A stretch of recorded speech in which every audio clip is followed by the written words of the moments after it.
പന്തളം രാജാവ് നിർമ്മിച്ച മറ്റൊരു പഴനി ക്ഷേത്രത്തെക്കുറിച്ച് അറിയാമോ? തമിഴ്നാട്ടിൽ തിരുനെൽവേലി ജില്ലയിലെ തെങ്കാശി താലൂക്കിൽ പൻപൊഴി എന്ന സ്ഥലത്ത് സ്ഥിതി ചെയ്യുന്ന ഒരു മുരുകൻ ക്ഷേത്രമാണ് തിരുമലൈ ക്ഷേത്രം. കേരളവുമായി പങ്കുവയ്ക്കുന്ന അതിർത്തിക്കടുത്ത് പശ്ചിമഘട്ടത്തിൽ ഒരു ചെറിയ കുന്നിൻ മുകളിലാണ് ഈ ക്ഷേത്രം സ്ഥിതി ചെയ്യുന്നത്. 600 വർഷത്തെ പഴക്കമുണ്ട് ഈ ക്ഷേത്രത്തിന്. പണ്ടൊരിക്കൽ ഇവിടുത്തെ കാളിയമ്മൻ ക്ഷേത്രത്തിലെ ഭുവനഭട്ടർ എന്ന സ്വാമിക്ക് ഒരു സ്വപ്ന ദർശനം ലഭിക്കുകയുണ്ടായി. മലയുടെ മുകളിൽ ഒരു മുളങ്കാട്ടിനുള്ളിൽ തന്റെ ഒരു വിഗ്രഹം കിടപ്പുണ്ടെന്നും അത് കണ്ടെടുത്ത് പൂജിക്കണമെന്നും സാക്ഷാൽ മുരുകൻ സ്വപ്നത്തിൽ വന്ന് അറിയിച്ചു.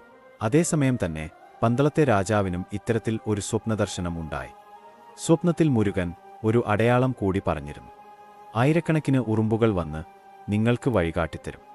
സ്വപ്നം സത്യമാണോ എന്നറിയാൻ രാജാവും സ്വാമിയും പടയാളികളും കൂടി ഈ സ്ഥലത്തെത്തി. സ്വപ്നത്തിൽ പറഞ്ഞതുപോലെ ഒരു പ്രത്യേക സ്ഥലത്തുനിന്നും ഉറുമ്പുകൾ കൂട്ടമായി ഒരു വരിയായി മലമുകളിലെ മുളങ്കൂട്ടത്തിലേക്ക് പോകുന്നത് അവർ കണ്ടു. ആ ഉറുമ്പുകൾ എല്ലാം പിന്തുടർന്നു ചെന്ന അവർ മുളങ്ങാടിനുള്ളിൽ നിന്നും അതിതേജസാർന്നു മുരുക വിഗ്രഹം കണ്ടെടുത്തു.